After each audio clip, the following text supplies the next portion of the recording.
Resolução comentada. Questão 1. Planejamento experimental para avaliação de híbridos de milho. Olá pessoal, sejam bem-vindos a mais uma aula do Padbu Educação. Hoje nós vamos resolver uma questão clássica de experimentação agrícola. Mas mais importante do que apenas chegar na resposta, é entender como um pesquisador pensa na hora de montar um experimento de verdade. O enunciado pede o planejamento de um experimento para avaliar 10 híbridos simples de milho desenvolvidos em programa de melhoramento genético, além de 2 testemunhas comerciais, uma da Pioneer e outra da Syngenta. Então, basicamente, o que a gente quer aqui é comparar materiais genéticos diferentes e descobrir se algum desses híbridos experimentais pode ser igual ou até melhor que os materiais comerciais já usados no mercado. Ou seja, o nosso objetivo é montar um experimento que consiga responder isso de forma científica e confiável. Passo 1. Definição dos tratamentos.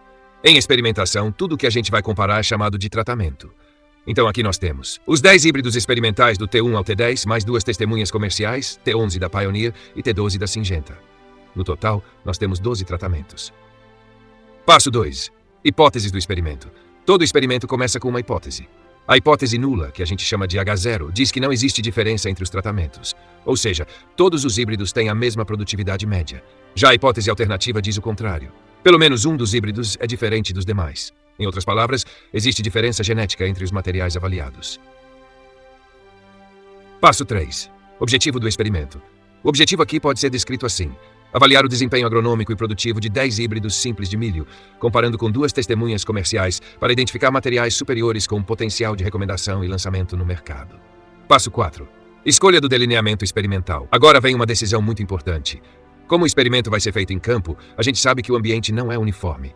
Sempre existem variações de solo, fertilidade, umidade, relevo e outros fatores. Por isso não faz sentido usar um delineamento totalmente casualizado. O mais adequado aqui é o delineamento em blocos casualizados, o DBC. O DBC ajuda justamente a controlar essas variações do ambiente, agrupando áreas mais parecidas dentro de blocos, o que reduz o erro experimental e aumenta a precisão do experimento. Passo 5. Número de repetições. Agora a gente define quantas repetições vamos usar. Na prática agrícola, geralmente usamos de 3 a 5 repetições. Para ensaios com milho, 4 repetições é um valor bem comum e bastante aceito.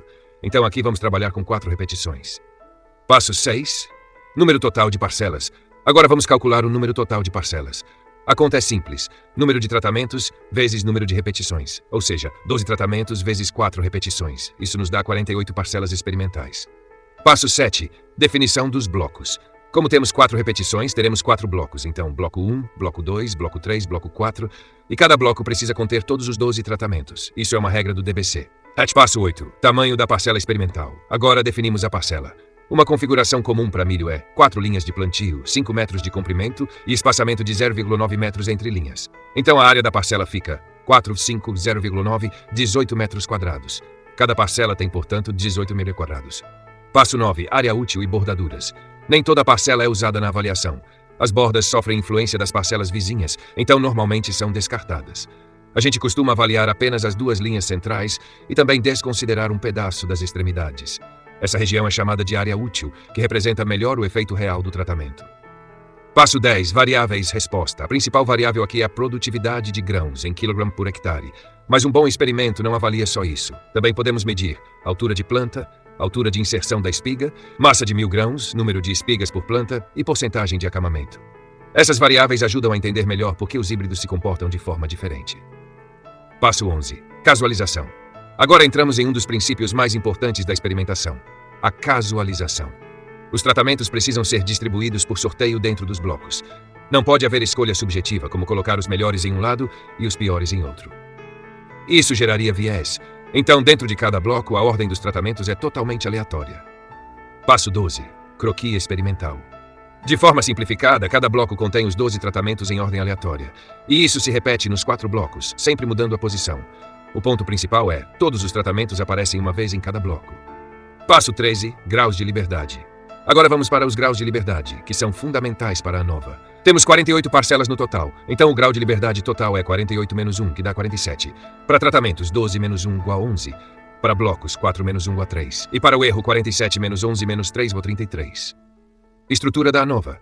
Então a estrutura fica assim: tratamentos, 11 graus de liberdade, blocos, 3 graus de liberdade, erro, 33 graus de liberdade. Total, 47 graus de liberdade. A modelo estatístico, o modelo do DBC é IJ de igual à média geral, mais o efeito do tratamento, mais o efeito do bloco, mais o erro experimental. Esse é o modelo que será usado na análise de variância depois. Passo 14. Análise estatística. Depois da colheita, os dados de produtividade serão analisados por ANOVA. A pergunta principal aqui é: existe diferença significativa entre os híbridos? Se o teste F indicar diferença, aí a gente aplica um teste de comparação de médias, como Tukey, Scott-Knott ou Duncan. Conclusão. Então, resumindo tudo, o experimento será conduzido em delineamento em blocos casualizados, com 12 tratamentos e 4 repetições, totalizando 48 parcelas. A variável principal será a produtividade de grãos, junto com outras características agronômicas importantes. Os tratamentos serão distribuídos aleatoriamente dentro dos blocos, e os dados serão analisados por ANOVA e testes de médias. Com isso, conseguimos identificar quais híbridos têm potencial real para competir com as testemunhas comerciais no mercado.